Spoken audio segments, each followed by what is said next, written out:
Welcome back. You're still watching World Insight. I'm Tian Wei. We now turn to an important event that will take place exactly a year from now, the 2020 U.S. election. A lot is still up in the air.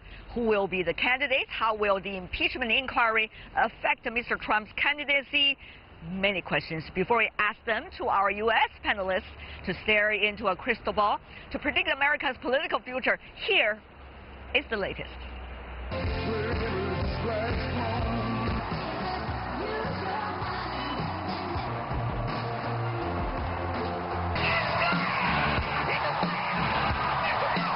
A record number of 17 Democrats are still racing to be the blue standard bearer in 2020. They have a long way to go until the party nomination in July next year. This early, former Vice President Joe Biden remains the front-runner, followed closely by Senator Elizabeth Warren. But Mr. Biden's lead falls short in the early voting state of Iowa, nor has he raised as much money as Bernie Sanders and Elizabeth Warren in recent months. In previous elections, candidates leading at this stage do not necessarily become nominees. On the Republican side, no credible candidate has emerged to challenge Mr. Trump, who now faces an impeachment process.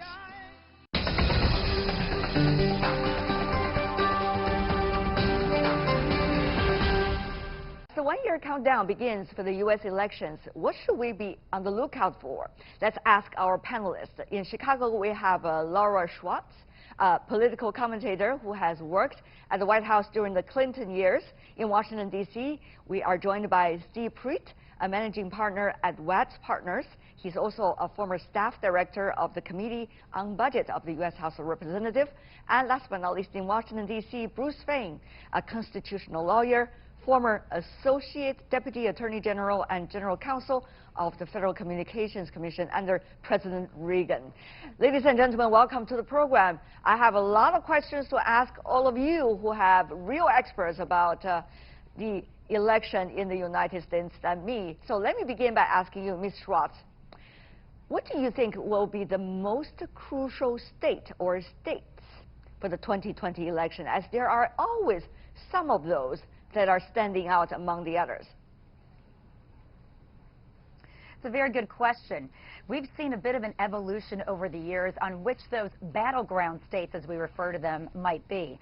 When you look at the last election that President Trump won, and you compare it to those previous, and the number of votes in the Electoral College that certain states get, it's definitely Wisconsin, Michigan, Pennsylvania, and Ohio, and other states like Arizona, where Trump won narrowly in the last election, that the Democrats feel like they could retake this year. It's in those battleground states they have to be very in tune to what the data is saying about those voters, what they want to hear from candidates, what they want to be at the top of the list, and then really fine-tune so that in a national election they can get those states back that they lost to Trump. Yeah.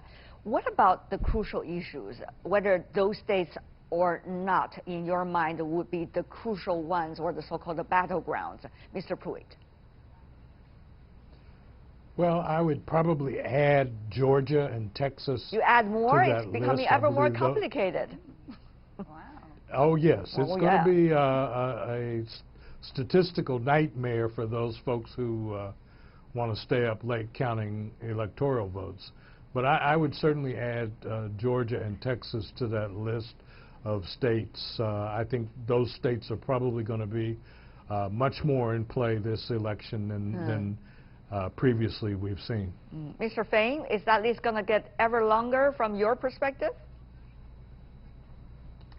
Well, I think if we try to extrapolate from the impeachment ordeal of President Richard Nixon, 1973-74, in the 74 elections, impeachment was a national issue, and it caused Republicans to be completely crushed, those who had supported him almost to the end.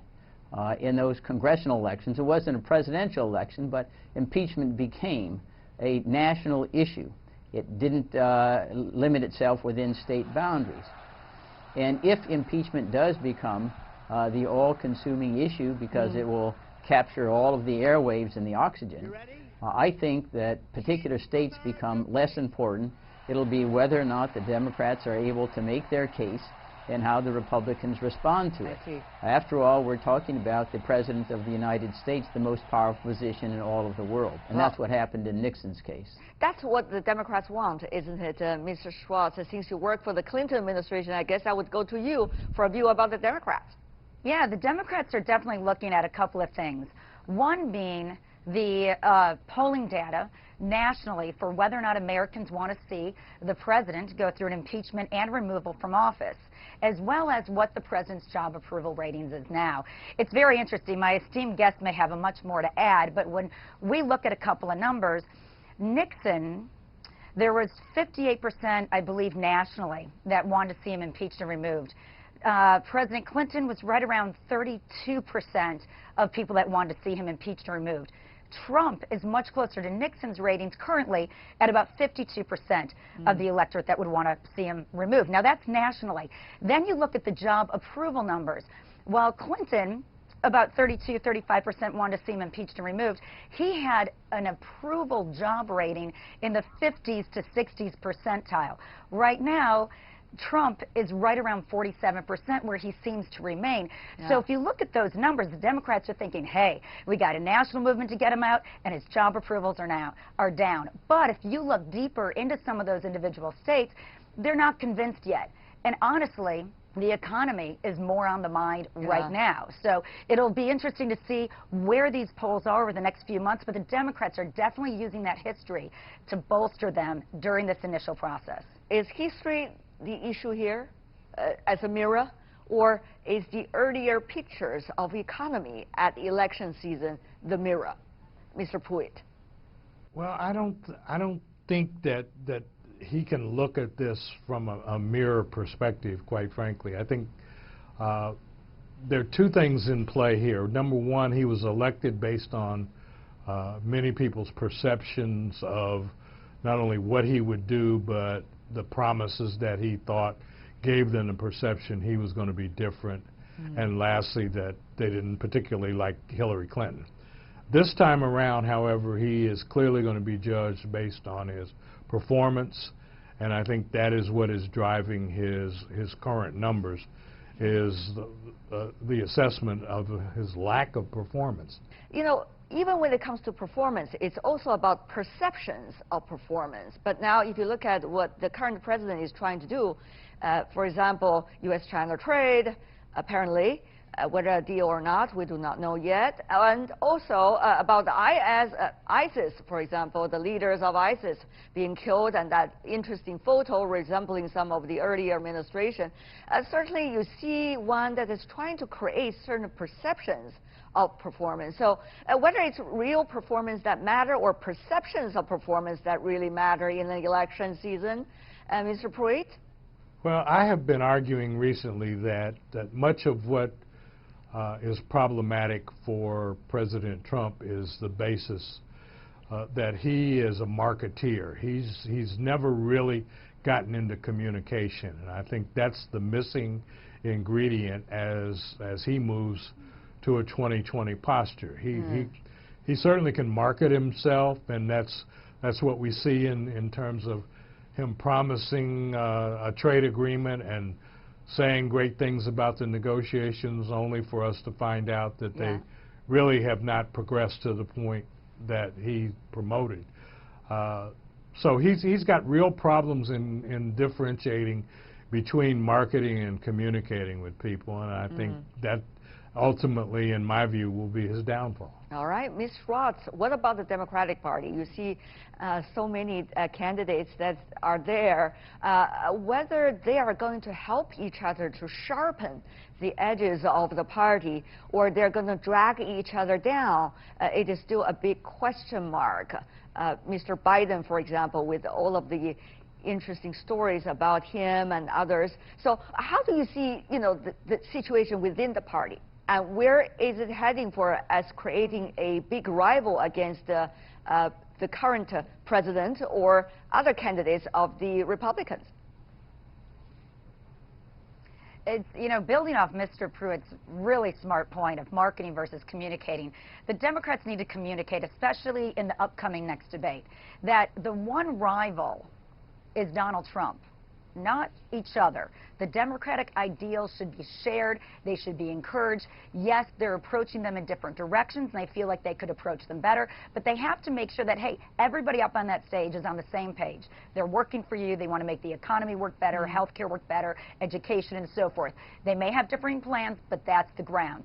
They also need to show how they've been able to deliver, and they have to also show how Trump, again, the one rival, not each other, but Donald Trump, has not delivered, and how even what he's put forward, such as a massive tax cut in 2017, sees us now at only 1.9 growth in our economy, an economy that's doing more poorly and reflective of like the Obama's first 8 years, or even his first 4 years. So I think it's very important that they start focus on communicating the issues, how they would tackle them, and what it means to that person living at home. And I think in earlier debates this year, it's been divisive, and with that many number of people on stage, difficult. But I think we're seeing now like 4 people, 5 people pull away from the pack. That's going to consolidate, and I think we'll even see into January really gel as to who that's going to be and how people are reacting. Mr. Fain, now, if you look at the issues, I hope we're still looking at the issues at the election. If you look at the issues, what are some of the priorities? Since we are broadcasting from China, many here wonder, is China going to be one of those important factors? Or once again, you know, country-to-country relations is going to be later on the list compared to some of the priorities within the United States, such as economy, such as the welfare issue, Medicare, and the list goes on. Mr. Fain. I think that certainly the trade with China will be an important issue. It has an enormous impact on our farm sector, which is critical to the voting in many of the Midwestern states. And trade is hurting many of United States businesses. But I want to go back and to underscore one of the big unknowns is what will be the influence of impeachment when it removes to TV. We've been talking about the polls now. We've had all the investigations in private. I lived every single day through Watergate. And once it was on TV, and that became the fixation of the nation, it dwarfed every other issue. Month after month after month, after the witnesses came there. So the idea that you can make an inference from the current snapshot about what's going to be after 7 months of television, I think, is wrong-headed.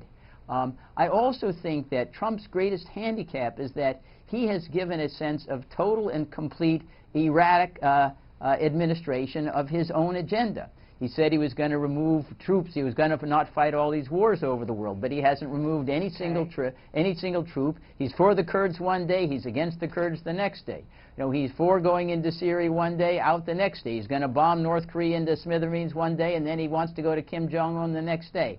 And I think that kind of erratic behavior creates an anxiety in Americans. Does this guy really know what he's doing if he changes his mind, you know, with a shelf life of 30 seconds? That, I believe, will be very important. What do you think, Mr. Pruitt? Is China still a factor, or it's really far away from the really final line of an election in the minds of ordinary Americans?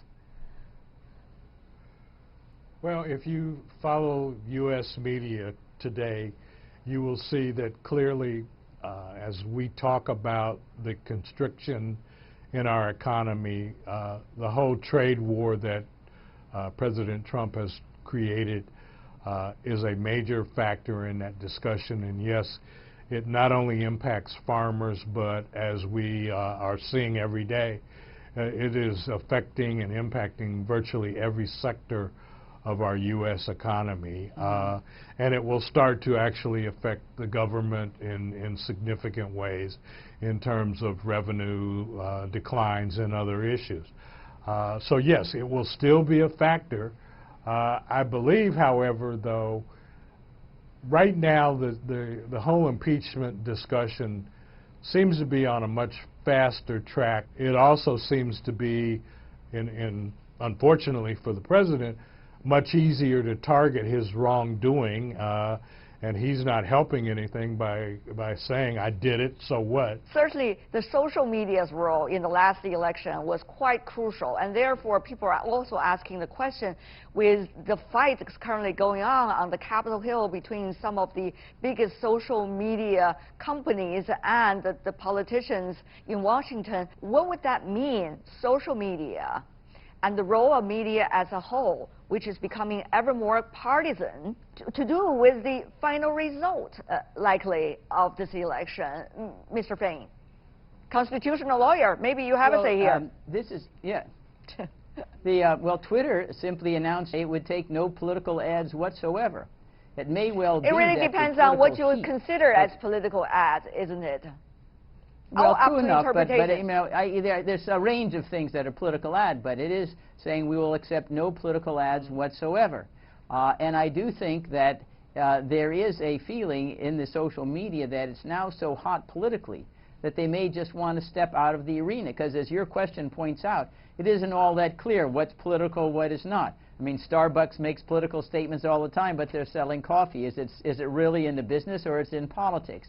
I do believe that as the social media begins to play the role, if not already has, of traditional streets and parks where free speech is customarily exercised for political purposes, they may be saddled with a First Amendment obligation to be content and ideologically neutral and accept without any editorial comments and screening. But Ms. Schwartz, is it possible? I mean, they might want to be, but can they be? That's a real question, isn't it? Because everybody wants to take advantage of social media and get their messages out in one way or the other, direct or indirect. And it's been interesting as Elizabeth Warren has put up a fake ad that ran on Facebook just to prove how easy it is to do. There's a gentleman that just filed the ability to run for president in San Francisco so he could run political ads, albeit they are fake, to again make the point. So the American public is starting to recognize that you can't believe everything that you read, and yet they still get the majority of their information from social media. So it can be dangerous, it can be reckless, but it's here to stay. So I think everybody has to find a way to work around it, make checks on it. It's tough to fight social media. Mr. Pruitt, have your view here? Well, in every campaign in American history, the next campaign has learned from the previous campaign. And I think that is what we're seeing evolve again as it relates to the 2020 campaign. I mean, people since 2016, where we were really going back to 2008, quite frankly, with the first Obama campaign, where they very effectively used social media and the internet for fundraising purposes, has developed and shown us models of how to do things better. So will we do better in 2020? I suspect the campaigns will have to put more attention into using social media. But the question I would raise is what's the next form of media, and how will the campaigns be communicating then? Because at some point we reach information overload in social media. People will turn to something else. Yeah. Well, that's a profound question. I guess it only takes time to answer that question. For now, I want to thank the three of you for joining us and helping us to understand much better about the election going on in your country. Steve Pruitt, Laura Schwartz, Bruce Fain. Thank you so much, ladies and gentlemen. Really appreciate it.